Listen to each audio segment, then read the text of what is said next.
Prabowo Wibisono, staf senior Kementerian Pertahanan, mengeluarkan perintah tegas, menutup Polsek dengan kinerja terburuk berdasarkan laporan masyarakat yang sudah tak puas. Kolonel Arya Satria, perwira TNI yang loyal, ditugaskan memimpin operasi ini tanpa banyak bertanya. Namun, ketika ia mulai menyelidiki laporan-laporan tersebut, ada sesuatu yang tidak masuk akal, seolah ada kekuatan besar yang ingin sesuatu tetap tersembunyi. Bersama Sinta Wulandari, seorang jurnalis yang mencium aroma kejanggalan, mereka melangkah lebih jauh ke dalam labirin rahasia yang mengerikan. Apa yang mereka temukan selanjutnya tidak hanya membuat merinding, tetapi juga bisa mengguncang fondasi kekuasaan yang selama ini dianggap tak tersentuh. Saya sangat berterima kasih kepada yang sudah subscribe serta yang like video ini. Semoga bahagia di dunia dan masuk surga di akhirat kelak. Saya mengajak Anda semua untuk memutihkan kolom komentar dengan menulis sholawat kepada Nabi kita tercinta. Semoga kita bisa mengambil pelajaran dari kisah ini.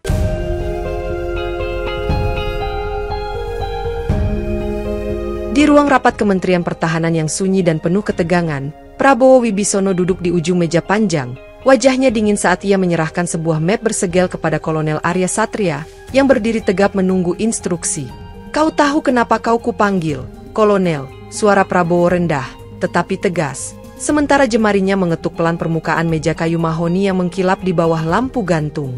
Arya membuka map itu perlahan, melihat daftar polsek yang akan ditutup. Tetapi alisnya berkerut saat menyadari bahwa semua polsek ini berada di wilayah strategis dekat jalur distribusi logistik militer. Dengan hormat, "Pak, mengapa penutupan ini begitu mendadak? Tidak ada evaluasi lapangan sebelumnya?" Tanyanya dengan nada hati-hati, menyadari bahwa pertanyaan yang salah bisa berujung pada pencopotannya. Prabowo menyandarkan punggungnya ke kursi kulit berwarna hitam, memandang Arya dengan tajam sebelum berkata, "Masyarakat sudah tak puas, laporan mereka menumpuk, dan kita tidak bisa membiarkan ini berlarut-larut," seolah menyembunyikan sesuatu di balik alasan formalnya. Udara di ruangan terasa semakin berat ketika Arya menutup map itu, tetapi pikirannya tidak bisa mengabaikan kejanggalan. Laporan ini terlalu rapi dan seragam, seperti telah disusun secara sistematis untuk tujuan tertentu. "Mulai besok, jalankan penutupan secara bertahap, dan pastikan tidak ada yang menghalangi," perintah Prabowo. Nadanya tak bisa dibantah, seolah ini lebih dari sekadar tindakan administratif biasa. "Baik, Pak. Saya akan memastikan semua berjalan sesuai arahan," jawab Arya mantap. Meskipun di dalam benaknya, ia sudah berencana memeriksa setiap detail dengan lebih teliti di lapangan. Saat ia melangkah keluar dari ruang rapat, langkah kakinya menggema di koridor panjang yang sepi, sementara di belakangnya, Prabowo menatap punggungnya dengan pandangan yang sulit diartikan. Di luar gedung, angin malam berembus tajam, membawa pertanda bahwa misi ini bukan sekadar penegakan disiplin, melainkan ada sesuatu yang jauh lebih gelap di balik layar. Di sebuah polsek tua di pinggiran kota, Kapolsek Bima Santosa memandang ruang kerjanya yang penuh tumpukan berkas, sementara lampu neon di langit-langit berkedip lemah, memancarkan cahaya redup yang membuat suasana semakin suram. "Kalau begini terus, kita bukan cuma ditutup, kita bakal habis," gerutunya kepada Brigadir Doni, anak buahnya yang setia, saat memeriksa laporan keluhan masyarakat yang datang bertubi-tubi dalam sebulan terakhir. Doni mengangkat bahu sambil menyerahkan secangkir kopi pahit, lalu berkata pelan, "Tapi aneh, Pak, sebagian besar laporan ini sama persis kata-katanya, seperti ditulis oleh orang yang sama." Bima menghela napas panjang, memijat pelipisnya yang berdenyut karena kelelahan. Tetapi perhatiannya tertuju pada sebuah map coklat tua di sudut meja yang belum sempat ia buka sejak diterima dari seorang informan misterius. Saat ia membukanya, matanya menyipit membaca dokumen rahasia yang mencatat pergerakan barang ilegal di wilayah hukumnya, lengkap dengan inisial nama yang mengarah ke pejabat tinggi di kementerian. "Kalau ini bocor, bukan cuma polsek ini yang kena, tapi nyawa kita juga terancam," bisik Bima lirih, sementara Doni menelan ludah, menyadari betapa berbahayanya informasi yang mereka pegang. Suasana tegang pecah oleh dering telepon tua di mejanya. Suara di seberang terdengar dingin dan tanpa basa-basi, menyampaikan kabar bahwa TNI akan turun langsung untuk menutup polsek dalam waktu 48 jam. "Sial, kita bahkan gak diberi waktu membela diri," desis Bima, tetapi di balik kemarahannya, ia tahu bahwa ini bukan sekadar masalah kinerja buruk, melainkan ada agenda tersembunyi yang lebih besar. Malam itu, setelah semua anggota pulang, Bima menyembunyikan dokumen rahasia itu di brankas tua di ruang arsip, meskipun firasat buruk mengganggu pikirannya sepanjang malam.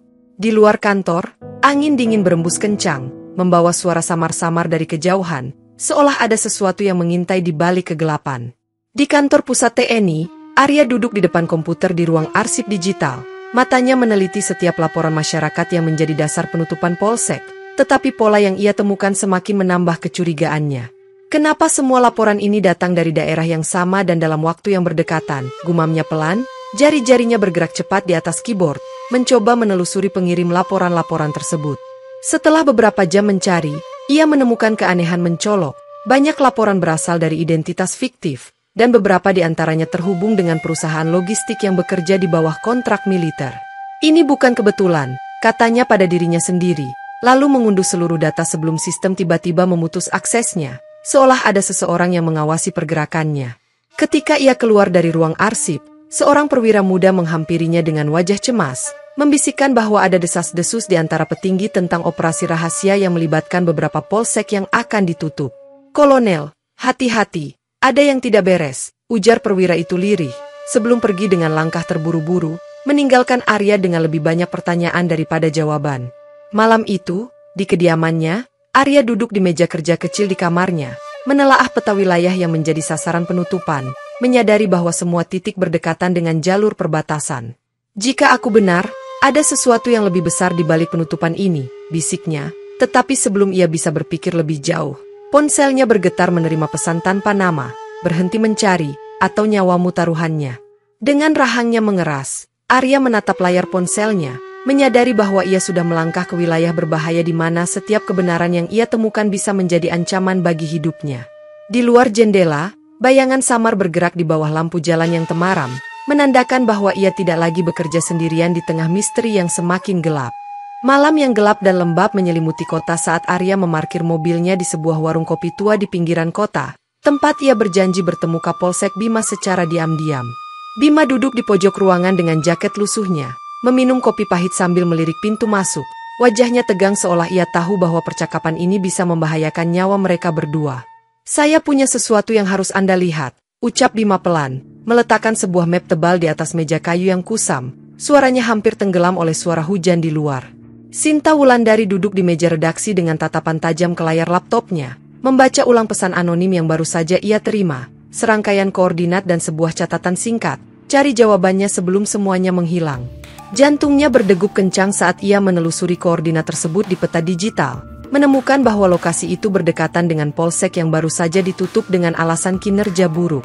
"Ini bukan kebetulan," gumamnya, sebelum meraih kamera dan buku catatan, lalu bergegas keluar menuju tempat kejadian tanpa menunggu persetujuan dari atasannya. Di perjalanan, ia menghubungi seorang narasumber di kepolisian, tetapi suara di seberang terdengar gugup, hanya sempat berbisik, "Jangan ke sana, mereka sudah tahu kau mencium bau busuk ini," sebelum sambungan tiba-tiba terputus. Tiba di lokasi, ia melihat garis polisi yang masih terpasang di depan bangunan polsek yang sepi, tetapi lebih mencurigakan lagi, ada kendaraan hitam tanpa plat nomor terparkir tak jauh dari sana. Dengan langkah hati-hati, ia berjalan ke sisi bangunan yang tampak telah terbakar sebagian, memperhatikan bekas jelaga di dinding yang tampak lebih seperti sengaja dibakar daripada akibat kebakaran biasa. "Ini bukan sekadar penutupan biasa, ini pembersihan," katanya lirih sambil memotret sudut-sudut yang mencurigakan, tetapi tiba-tiba suara derap sepatu dari arah belakang membuatnya menahan napas. Seorang pria berjas hitam dengan wajah kaku mendekatinya, menatapnya tanpa ekspresi sebelum berkata, "Ibu Sinta, sebaiknya Anda pulang, sebelum Anda menemukan sesuatu yang tidak seharusnya Anda tahu." Alih-alih menurut, Sinta justru tersenyum tipis, lalu menyalakan perekam suara di sakunya sambil menjawab tenang, "Sayangnya, saya sudah tahu terlalu banyak." Pria itu menatapnya beberapa detik sebelum berbalik dan pergi, meninggalkan Sinta dengan kesadaran bahwa ia baru saja melangkah lebih dalam ke dalam permainan berbahaya. Di markas operasi lapangan, Arya berdiri di depan peta besar yang menampilkan lokasi-lokasi polsek yang telah atau akan ditutup, sementara beberapa perwira lain sibuk dengan persiapan eksekusi. "Kita harus bergerak cepat," ujar seorang perwira senior, tetapi Arya hanya mengangguk sambil menatap catatan di tangannya. Pikirannya lebih fokus pada kemungkinan adanya motif tersembunyi di balik perintah ini. Setibanya di Polsek Bima, ia mendapati ruangan kantor yang sudah kosong, tetapi saat ia memeriksa lebih jauh, matanya menangkap sebuah rak arsip yang terlihat lebih berat dibandingkan rak lainnya. Dengan sedikit tenaga, ia menggeser rak itu, menemukan sebuah pintu tersembunyi yang mengarah ke ruang arsip kecil yang penuh dengan dokumen berdebu, seolah telah lama tidak tersentuh.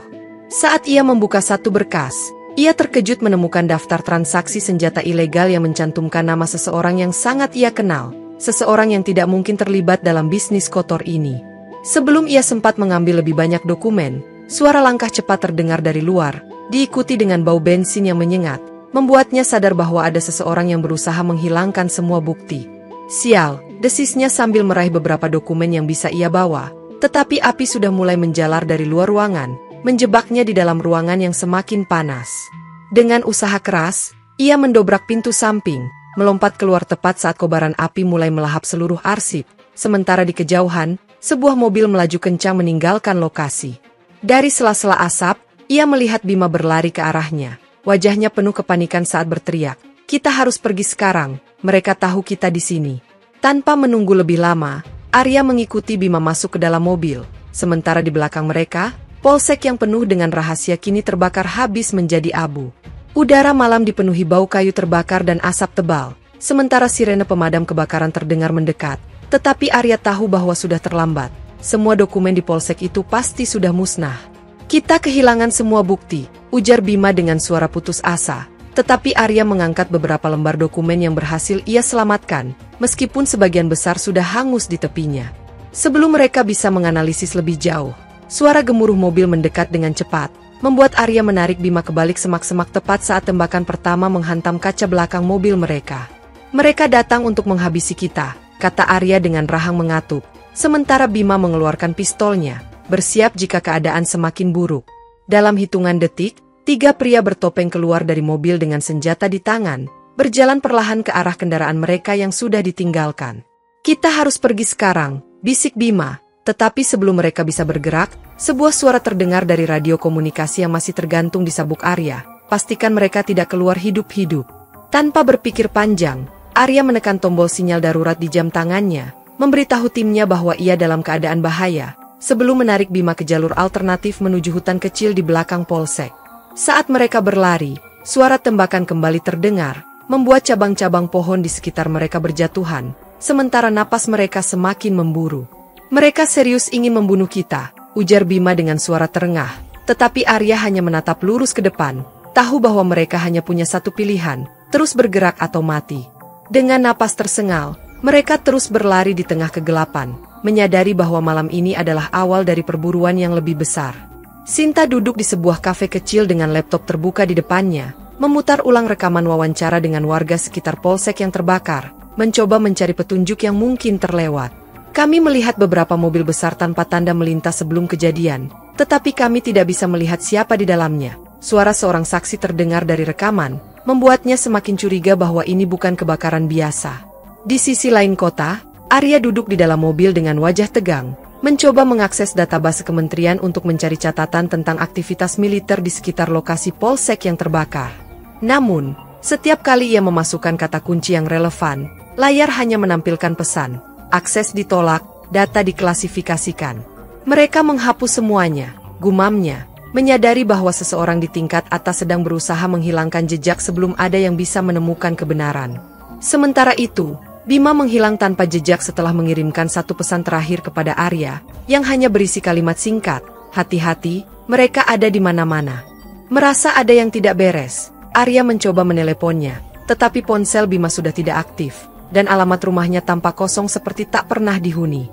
Di tengah kebingungan, Sinta menerima pesan baru dari pengirim anonim yang berisi satu foto, gambar sebuah gudang tua dengan tulisan, "Semua jawaban ada di sini, datang sebelum terlambat." Tanpa membuang waktu, ia segera menghubungi Arya, suaranya terdengar tegang. "Aku punya sesuatu yang mungkin bisa menjelaskan semua ini, tapi aku butuh bantuanmu." Di ujung sana, Arya menghela napas berat sebelum menjawab, "Kita tidak bisa mundur sekarang, kita harus bertemu dan menyelesaikan ini sebelum mereka menghilangkan kita juga." Malam itu, angin laut yang dingin menusuk kulit saat Sinta tiba di pelabuhan yang sepi, matanya waspada memeriksa setiap sudut gelap di sekitar gudang tua yang disebut dalam pesan anonim.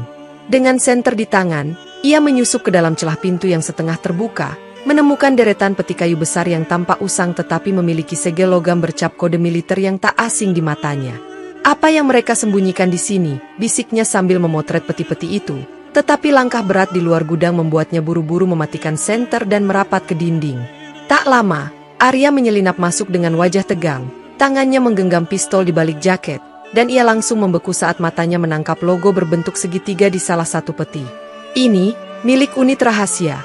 Hanya segelintir orang di kementerian yang tahu soal ini. Suaranya terdengar serak, sementara tangannya gemetar saat membuka salah satu peti yang berisi senjata otomatis buatan luar negeri. Sinta menelan ludah, menyadari bahwa penutupan polsek hanyalah permukaan dari jaringan penyelundupan militer berskala besar yang melibatkan orang-orang berkuasa. Kalau benar ini bagian dari operasi ilegal, siapapun di balik ini punya kekuatan besar untuk menutupi semuanya, kata Arya dengan nada muram. Pandangannya tak lepas dari dokumen logistik rahasia yang ia temukan di dasar peti. Sebuah suara gemerisik di luar membuat mereka saling bertukar pandang. Lalu tanpa suara, Arya menarik Sinta ke sudut gelap sebelum sepasang pria bersenjata masuk memeriksa gudang. Kita harus pergi sebelum mereka menemukan kita, bisik Arya tajam. Tetapi Sinta memaksa mengambil dokumen sebelum mereka menyelinap keluar melalui pintu belakang menuju lorong sempit di dekat dermaga. Saat mesin mobil menyala dan mereka melesat menjauh dari pelabuhan, Sinta menatap Arya dengan sorot tajam. Ini bukan lagi soal berita, ini soal bertahan hidup. Di apartemen kecilnya, Sinta memindai dokumen-dokumen yang mereka ambil, menemukan beberapa nama kode operasi yang semuanya berhubungan dengan polsek yang ditutup secara misterius. Arya, yang duduk di seberangnya, mencoba menghubungi atasannya di Kementerian Pertahanan, tetapi setiap panggilan langsung terputus atau masuk ke pesan suara, seolah jalur komunikasi mereka telah disadap. Mereka tahu kita punya sesuatu, desis Arya, frustrasi, sementara Sinta bersikeras mengirim draft berita investigasinya ke redaksi, berharap bisa membongkar konspirasi ini ke publik. Namun, dalam waktu 1 jam, ia menerima balasan dari pemimpin redaksi yang dingin dan singkat. Artikel ditolak, jangan lanjutkan penyelidikan ini. Mereka bahkan bisa membungkam medianya. Sinta memijat pelipisnya, menyadari bahwa kekuatan di balik ini mampu mengontrol informasi di tingkat tertinggi. Kalau kita tidak bisa melakukannya lewat jalur resmi, kita buat ini viral, Arya menyarankan. Tetapi Sinta menggeleng, tahu bahwa tanpa bukti lengkap, mereka hanya akan dianggap penyebar teori konspirasi. Di tengah ketegangan, Sinta membuka berkas terakhir dan menemukan sebuah nama yang mengejutkan. Seseorang di lingkaran dalam kementerian yang selama ini dianggap bersih dari skandal. Kalau nama ini benar terlibat, kita tidak hanya melawan pejabat biasa, kita melawan orang yang memegang kendali militer, ucap Sinta dengan suara bergetar, menyadari betapa berbahayanya langkah berikutnya. Arya menatapnya serius, lalu berkata pelan, jika kita berhenti sekarang, Bima mati sia-sia, kita harus melangkah lebih jauh, apapun risikonya. Dengan napas dalam, Sinta akhirnya mengangguk, memutuskan bahwa kebenaran ini terlalu besar untuk disembunyikan, meskipun nyawa mereka menjadi taruhannya. Malam itu, apartemen Sinta terasa hening hingga suara kaca pecah di dapur membuatnya tersentak, diikuti oleh suara langkah kaki berat yang mendekat ke ruang tamu. Ia buru-buru mematikan lampu dan meraih tasnya, tetapi sebelum bisa bergerak keluar, pintu depan didobrak dengan kekuatan brutal, membuatnya menahan napas dalam kegelapan. Sosok bertopeng muncul di ambang pintu, memegang pisau berkilat di bawah cahaya redup, membuat jantung Sinta berdegup kencang hingga tubuhnya hampir gemetar. Tepat saat sosok itu melangkah lebih dekat, Arya menerobos masuk dari balkon belakang, memukul pria itu hingga terjatuh sebelum menarik Sinta keluar menuju tangga darurat.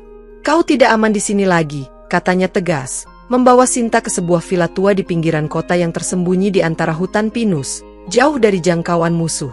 Di sana, mereka menghabiskan waktu memetakan pola hubungan antara polsek yang ditutup dan transaksi senjata, menemukan bahwa setiap lokasi memiliki jejak unit rahasia yang sama.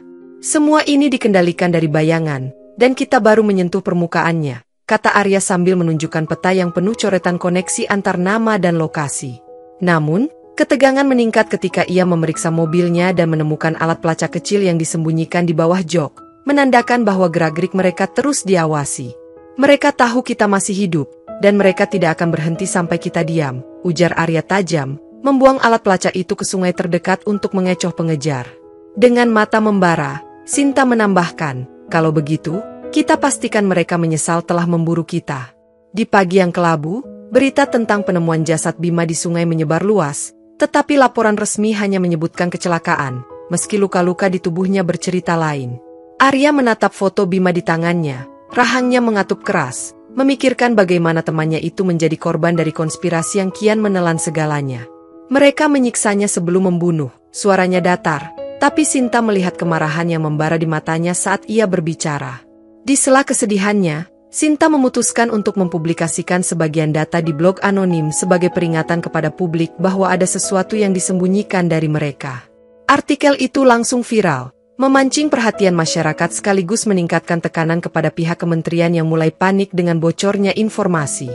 Namun, langkah ini juga memperbesar risiko. Di malam yang sama, villa tempat mereka bersembunyi diikuti oleh mobil hitam yang melintas lambat di depan gerbang. Mereka semakin dekat, bisik Arya, mempersiapkan senjata cadangan dan rencana pelarian jika keadaan memburuk. Meski takut, Sinta tahu mereka tidak bisa mundur. Kematian Bima adalah harga yang terlalu mahal untuk menyerah di tengah jalan. Kita buat mereka membayar, ujarnya dingin, menyadari bahwa pertarungan ini belum berakhir.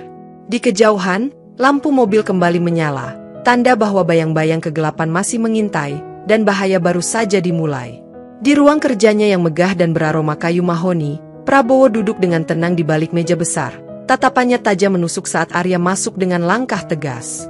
"Aku dengar kau terlalu banyak bertanya di lapangan, Arya," ucapnya datar, jari-jarinya mengetuk permukaan meja, menciptakan ritme halus namun menekan.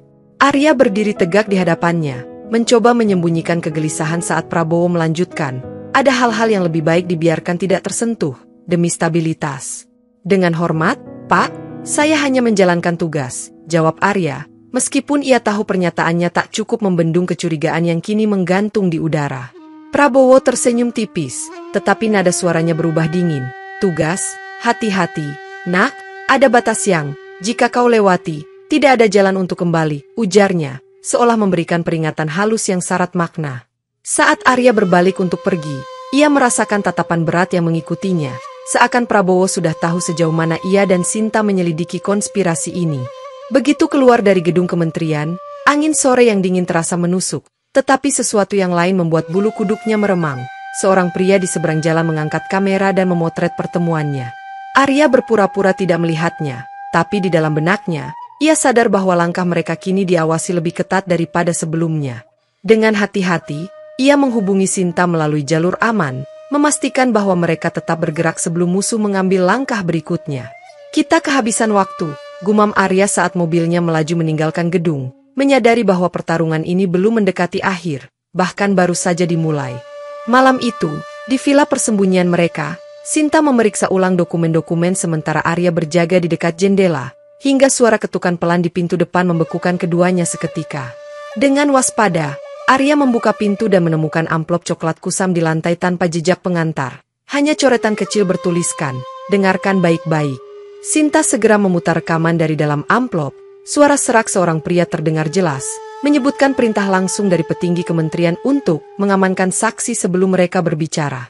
"Mereka bukan hanya menutupi, mereka memburu siapa saja yang tahu terlalu banyak," bisik Arya, matanya menyala penuh amarah saat rekaman berakhir. Sinta memijat pelipisnya, menyadari bahwa mereka tidak lagi bisa mengandalkan media arus utama, yang jelas sudah berada di bawah tekanan pihak tertentu. "Kita butuh cara lain," gumamnya, memikirkan strategi untuk memastikan kebenaran ini sampai ke publik tanpa bisa dihentikan atau disensor. Arya menatapnya dengan serius. "Bagaimana kalau kita membocorkan langsung ke jaringan independen? Mereka tidak bisa dibungkam," sarannya dengan nada mendesak. "Tidak cukup," balas Sinta, menggeleng pelan. "Kita harus membuat ini besar, sesuatu yang tidak bisa diabaikan atau dihapus begitu saja." Mereka mulai menyusun rencana baru, menyebarkan bukti dalam berbagai format di berbagai platform digital, memastikan jejak kebenaran tersebar luas sebelum musuh bisa membungkam mereka. Dalam keheningan malam, hanya satu pikiran yang memenuhi benak mereka, waktunya melawan balik telah tiba, dan tidak ada lagi ruang untuk kesalahan. Di tengah malam yang sunyi, Arya mengemudikan mobilnya di jalan desa yang sepi, sementara Sinta memeriksa kembali flash drive berisi bukti paling krusial di pangkuannya. "Kita hampir sampai di titik pengiriman," ujar Arya pelan, namun tatapannya terus memindai kaca spion dengan gelisah.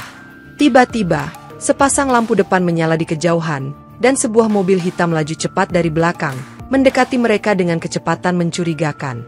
"Mereka menemukan kita," seru Sinta, mencengkeram kursi saat Arya membanting setir, memacu mobil menembus kabut malam yang tebal. Ban menderu di aspal kasar ketika mobil pengejar semakin mendekat, lalu terdengar suara tembakan yang menghantam sisi mobil, membuat jantung mereka berpacu liar. Arya mengambil jalan pintas menembus jalur berlumpur di hutan, berharap bisa menghilang di antara pepohonan yang gelap dan membingungkan. Dengan napas memburu, mereka berhasil keluar di jalan utama, tetapi ketegangan belum mereda ketika Arya menyadari sesuatu yang lebih mengkhawatirkan. Seseorang di antara kita membocorkan posisi ini, ujarnya tajam, menyadari bahwa hanya beberapa orang yang tahu rute mereka malam ini. Sinta menatapnya dengan mata membesar. Maksudmu, ada pengkhianat di dalam lingkaran kita? Tanyanya, suaranya nyaris bergetar. Dalam diam yang mencekam, keduanya menyadari bahwa musuh tidak hanya berada di luar, tetapi mungkin sangat dekat di antara mereka. Di sebuah gedung tua di pinggiran kota, Arya dan Sinta bersiap menjalankan rencana terakhir, memancing pelaku utama untuk menunjukkan wajahnya dan merekam pengakuan mereka. Dengan kamera tersembunyi sudah aktif, mereka menunggu di ruangan yang remang. Detak jantung keduanya berpacu di tengah ketegangan yang membekap udara. Langkah berat terdengar di lorong, dan pintu berderi terbuka saat seorang pria bertubuh kekar dengan seragam tak bertanda masuk. Tatapannya dingin menusuk. Kalian seharusnya berhenti sejak awal, suaranya berat, sementara tangannya bergerak ke pinggang, bersiap mengeluarkan senjata. Kami tahu kau bekerja untuk siapa, balas Arya, mencoba memancing emosi pria itu, sementara Sinta diam-diam memastikan kamera tetap merekam semua percakapan. Pertarungan sengit pecah seketika ketika pria itu menyerang, membuat kursi dan meja berhamburan saat Arya berusaha melumpuhkannya. Dengan cekatan, Sinta memukul kepala pria itu menggunakan pipa besi, cukup kuat untuk membuatnya jatuh pingsan di lantai berdebu. Setelah memastikan pria itu tak sadarkan diri, Arya meraih ponselnya dan memeriksa rekaman, memastikan mereka memiliki cukup bukti untuk mengungkap keterlibatan Prabowo. Namun, sebuah nama lain keluar dari bibir pria yang terluka itu sebelum pingsan lagi. Nama seseorang yang berada di atas Prabowo, jauh lebih kuat dan lebih berbahaya.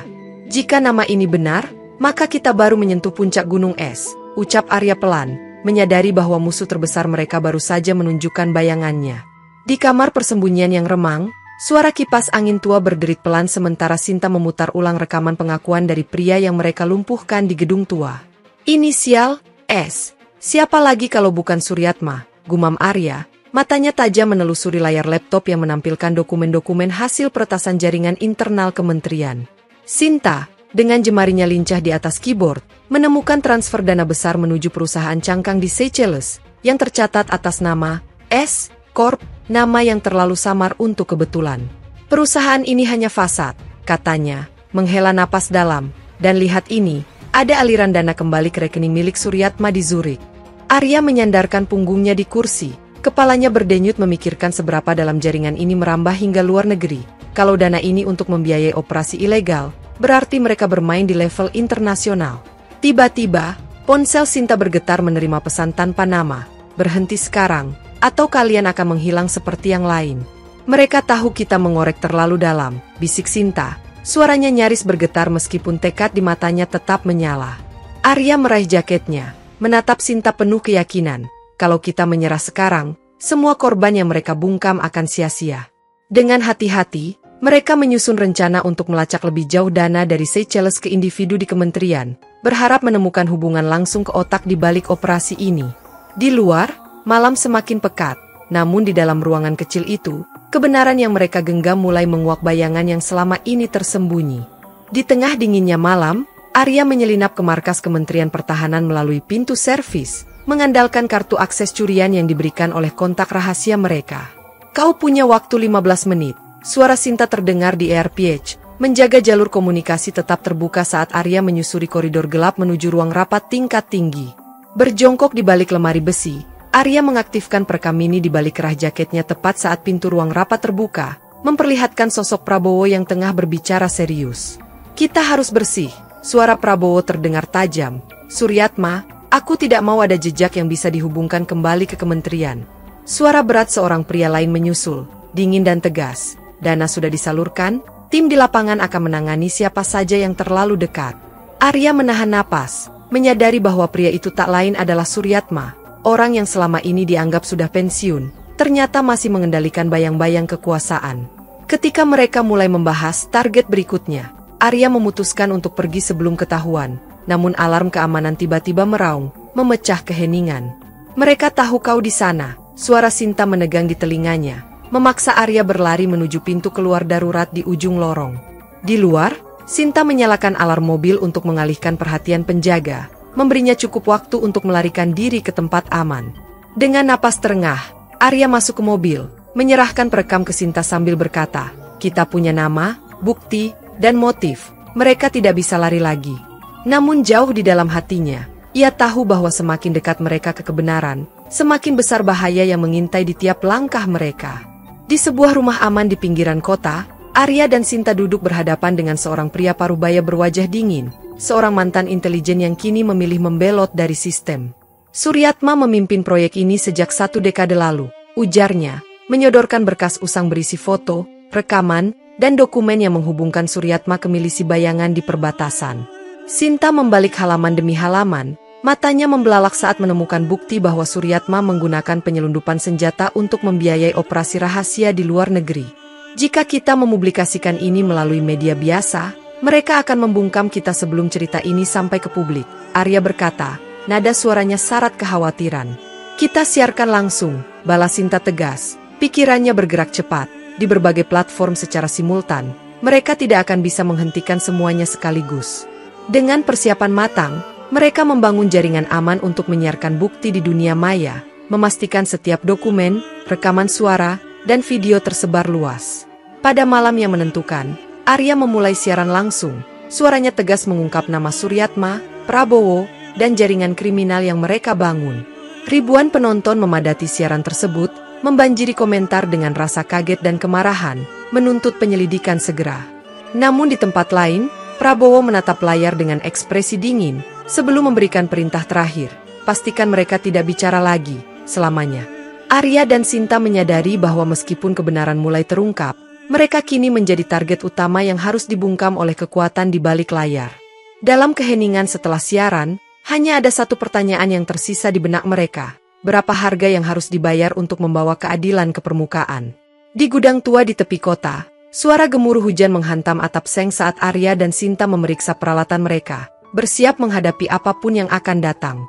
"Mereka tidak akan membiarkan kita pergi begitu saja," kata Arya, mengokang pistol di tangannya sementara Sinta mempersiapkan perangkat untuk siaran darurat terakhir. Tiba-tiba, suara derit ban terdengar di luar, diikuti langkah berat yang mengelilingi gudang. Mereka telah ditemukan. Tanpa peringatan, pintu besi didobrak dan sekelompok pria bersenjata masuk, memaksa Arya berlindung di balik peti kayu sembari melepaskan tembakan balasan. Sinta, dengan tangan gemetar namun penuh tekad, memulai siaran langsung darurat, memperlihatkan wajah para penyerang di layar publik. "Ini bukti terakhir kami," serunya, meskipun suara peluru dan kaca pecah menggema di latar belakang.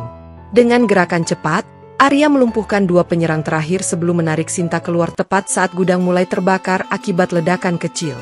Saat fajar menyingsing, berita tentang skandal besar ini mengguncang negeri, memaksa Kementerian Pertahanan memulai penyelidikan independen. Meski selamat dari serangan, Arya dan Sinta tahu bahwa pertempuran belum usai, karena di balik bayang-bayang kekuasaan, kebenaran selalu menjadi taruhan paling berbahaya.